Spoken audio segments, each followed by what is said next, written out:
But I'm always say, man, whether y'all agree with this or not, I believe our world would be a way better place if we all led with respect. If we led with respect. And when I say respect, that don't mean you have to bow down and tuck your tail for someone. I'm just saying if you lead with respect. And what I mean by that is if you see a homeless man, right, and you see a billionaire, you don't treat them different. You lead with respect. The way you treat this billionaire, you should have the same respect you have for this homeless man. Speak. Greet a person, bro. If you bump into somebody, say excuse me. Or if you interrupt someone when they talking, say excuse me. If you go over somebody's house and this is the rules to their home, man, you respect that. You lead with respect. And I done been in every city in the worst neighborhoods in the world, never had a problem. No, not because I'm a tough guy or nothing.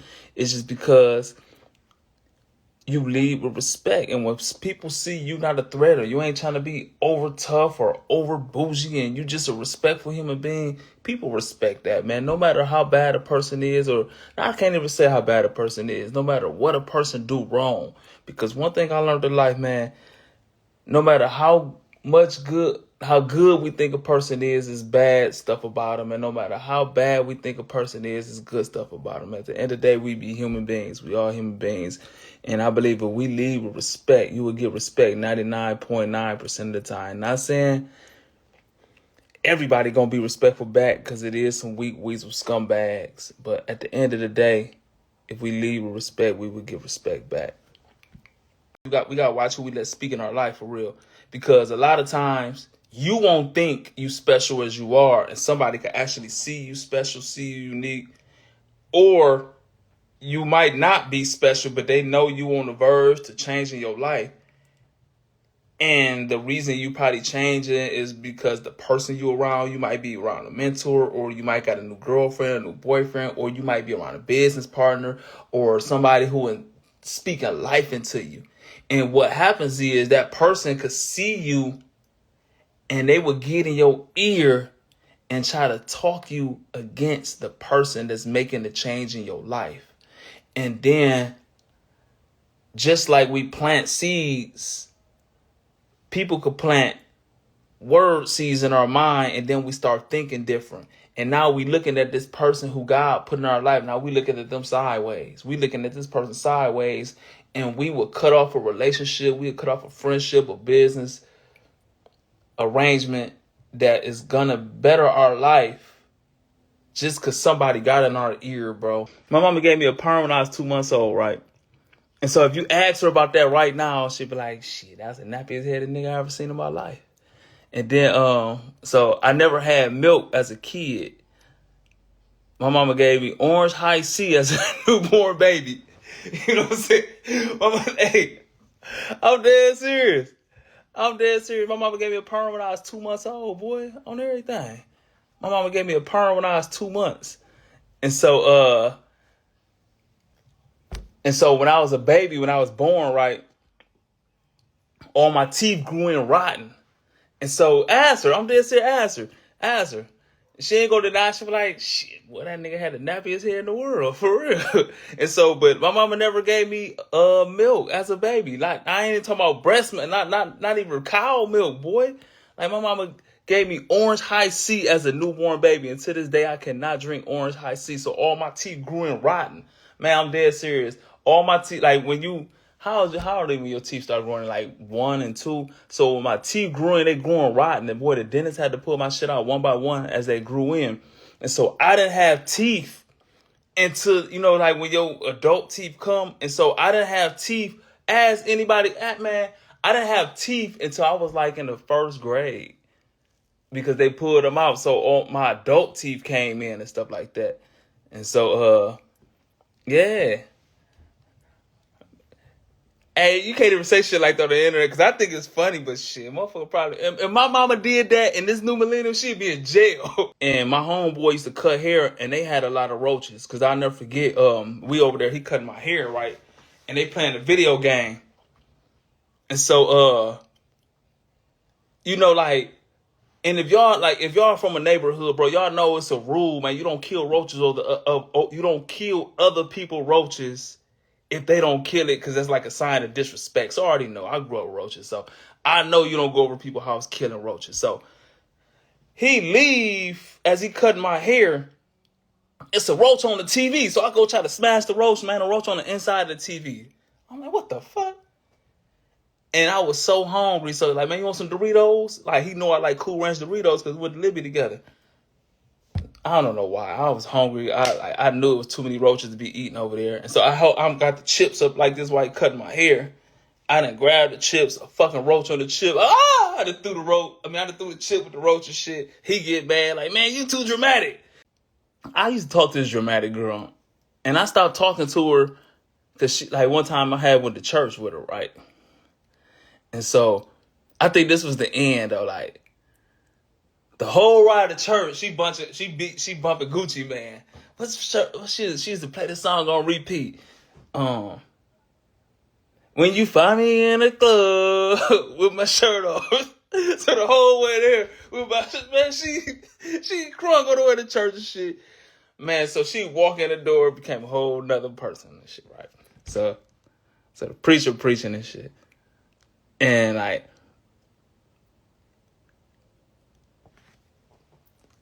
Some churches know exactly when to fall out or to dance and all that. So it's a part when everybody get to dancing and shit. So people start falling out. I said, please, God, don't let this lady fall out, bro. Like, don't let her fall. I knew it. I just knew it because she was so dramatic. Like, I knew it. Right on time. But she braced herself. She braced herself for the fallout, though. Like, she ain't just falling like a real faint. Like, she fell so, like, like, just like, dude, you ain't fainted. You ain't fainted. That's a fake Holy Ghost, bro. I'm dead serious. Like, my mama dramatic. What I'm talking about, boy? My mama dramatic. So let me tell you how this whole thing come in, right? And so I'm at Robinson Junior High. I'm at Robinson Junior High. And so I used to love school, but I ain't want to do no work and stuff. I hated. I just didn't want. I never brought home a book. I never did homework in my entire life until my junior year in high school. And I was trying to just stay eligible to hoop, right? And so I'm at Robinson Junior High, and, you know, I had perfect attendance. I tell y'all this shit all the time, so I ain't going to, but I'm sure how dramatic my mama is. So I had perfect attendance, right? So I give my mama the plaque. She looked at it, start crying. Oh my God, you stupid motherfucker. Throw the plaque against the wall. I'm like, damn, Mom, I got perfect attendance. She said, that make it even worse. You got straight fucking F's. You couldn't get a D. You go to school every day. What did I do wrong, Lord? Crying and shit. And Miss Blakely, Jean Blakely, our neighbor, would come, like, praying over my mama. It's okay, Gwen. Your son's just a fool. So my mama was dramatic like that, like, oh Lord, what did I do wrong? You know what I'm saying? And then one time, like, I never got whoopings and shit. So one time, like, she went through the thing like, Lord, what did I do wrong? And I was acting like God. She ain't, like, I was out there like, it's okay, Gwen. My mama went off, started swinging on me and shit. And so my mama was dramatic. My auntie is dramatic. Damn, I forgot where I was going with this story, though. What the fuck was I talking about? Goodness gracious, how the hell did I start talking about Robinson and shit? I forgot, man. So when I go over this girl house, man, I'm talking about, I ain't never seen roaches like this. Man, they falling off the ceiling, bro. Like, pow, pow, loud, pow. Like, they falling off the ceiling, bro. And they falling on their back and then rolling over and just, I mean, like, they just chilling. They ain't running or nothing. Just roaches everywhere. And so I'm like, man, come on, bro. Like, damn. You know, okay, this is the insecure part of me right here. You know, I was kind of happy because I thought she was out of my league. Like, man, she got a $10,000 purse. And so I'm like, okay, she got roaches. She is on my level a little bit. Hey, so it made her, so the roaches made her a little human. So the roaches made her a little human for real. So, hey, look.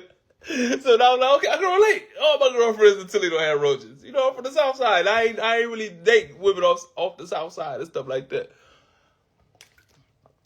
But no, nothing like this, bro. They falling, right? So I'm like, oh my God. And it was already crazy over there. She got two kids, but they only like 9 months apart. or they twins or something, but they couldn't be because like one was mixed and one wasn't. So I'm like, how the fuck is they twins? But I remember she was telling me like she had babies back to back. So I was like, damn. Like, you know what I'm saying? But like, it was so weird though. I'm thinking they twins. And so like one ain't mixed like black and white. One was like, so the baby looked Asian. You know what I'm saying? And so, okay, like they got twin babies, one Asian, one Nigerian. So that was so that was already throwing me off right there, right? I couldn't stop looking at the kids like, but they looked alike. I know it's weird, man. They looked identical, but one was Asian and one was Nigerian, right? And I'm like, how the fuck do they look that much alike, right? And so, her granny over there, I remember she said she'd take care of her granny. Her granny over there with a mask, like an oxygen mask, bro. And so, like, but smoking a cigarette. And so I'm like, man, this house is crazy, right? And so, so I'm already thought like, the roaches fall off the ceiling, hitting like, you know what I'm saying? I'm dodging them. And so I'm not trying to be dramatic. And so, the lady over there with the oxygen mask smoking a cigarette is twins, one Nigerian, one Asian. And so,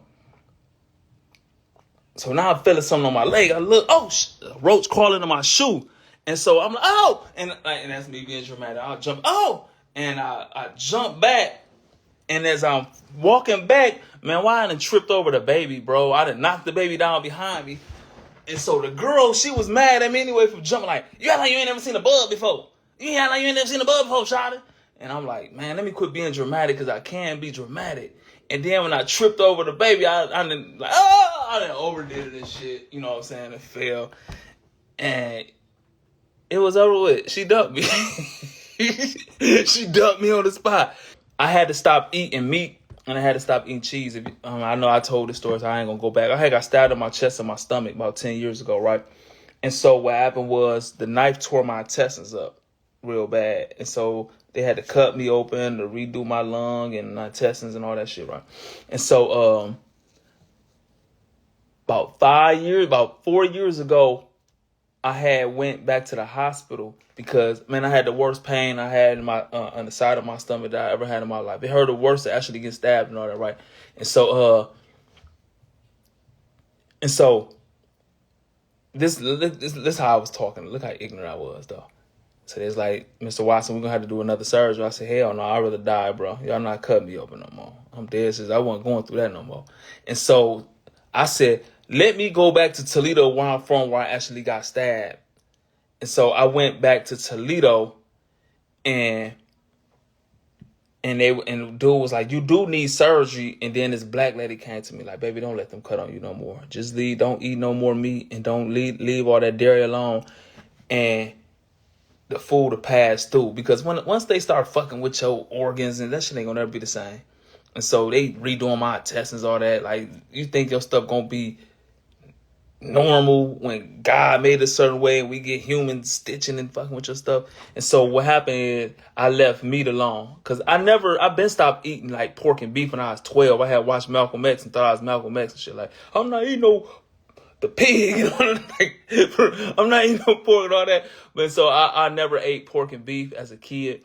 And so, but after I had got out the hospital, I had to leave meat and dairy. I had to leave a lot of meat and cheese alone. But nah, I don't want to say I'm a vegan. I don't want to join you niggas, bro. I'm dead serious. I don't deep. Y'all what you eat? All that deep. I'm a vegan or Grand Ride. The reason I'm speaking like this now and I ain't rapping on the corner of Belmont no more, and this is the reason why I never told y'all this. Like, the reason I had stopped doing music for real is because I know for a fact it wasn't my purpose no more, you know.